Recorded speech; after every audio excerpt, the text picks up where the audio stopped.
হ্যাঁ ধরে থাকো। বাহ, এটা একটা ভালো মজার জিনিস, মানে তাহলে বোঝা যাবে এটা কতটা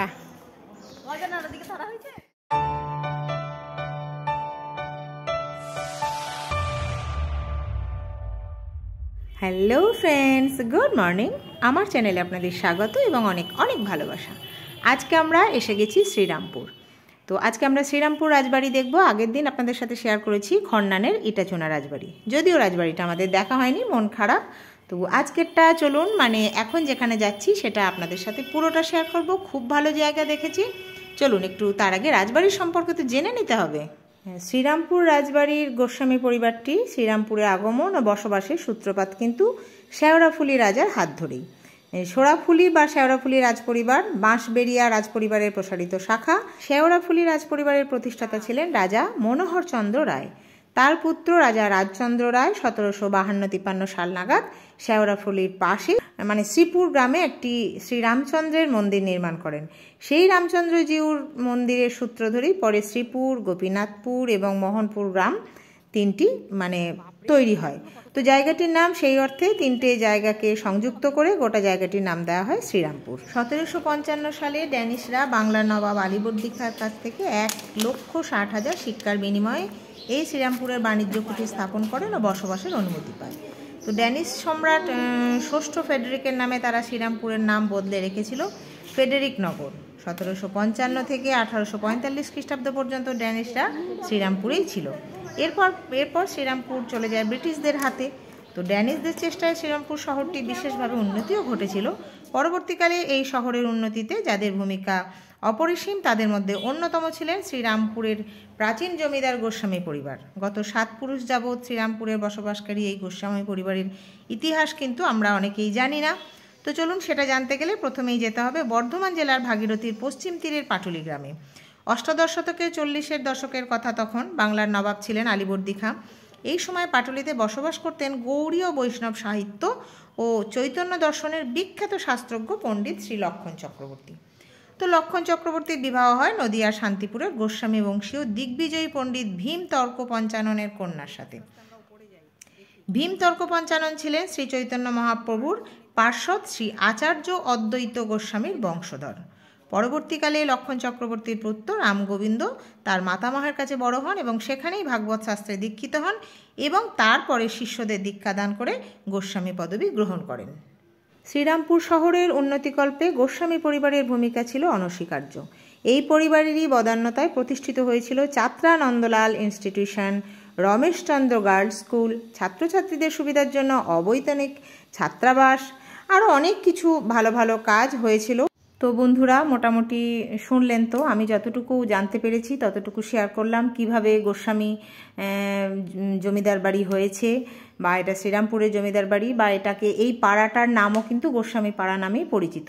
তো সেখানকার রাজবাড়ি গেলাম, কত আনন্দ করলাম, আর এত সুন্দর এর পরিবেশ। আপনারা যদি কখনো সময় পান অবশ্যই যাবেন। আমি আমার মতো করে দেখেছি, আমার মতো করে আপনাদের সাথে শেয়ার করেছি, আশা করি ভালো লাগবে। চলুন ওখানকার যা ছোটো ছোটো টুকরো টুকরো মুহূর্ত আরও কিছু তুলেছিলাম সেগুলো আপনাদের সাথে শেয়ার করে ফেলি। দিদি ধরো তো একবার, ধর না,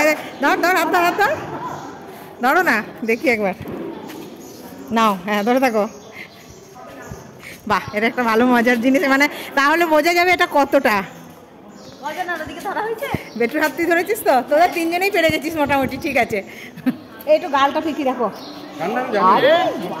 দেখ কি ঠান্ডা, দারুণ ঠান্ডা, দারুণ ঠান্ডা আছে। শোনো, আমরা কোথায় এসেছি? এটা শ্রীরামপুর রাজবাড়ি। না না, খন্নান রাজবাড়ি আমাদের হলো না, দিয়ে আমরা তো রাজবাড়ি কিন্তু আমাদের কপালে আছে, এটা মানতে হবে, তাই না? ঠাকুর দালান, যার জন্য জুতো খুলে এলাম, জানি না ঠাকুরের দর্শন পাবো কিনা। দেখা যায় যে ঠাকুর আছে ভিতরে।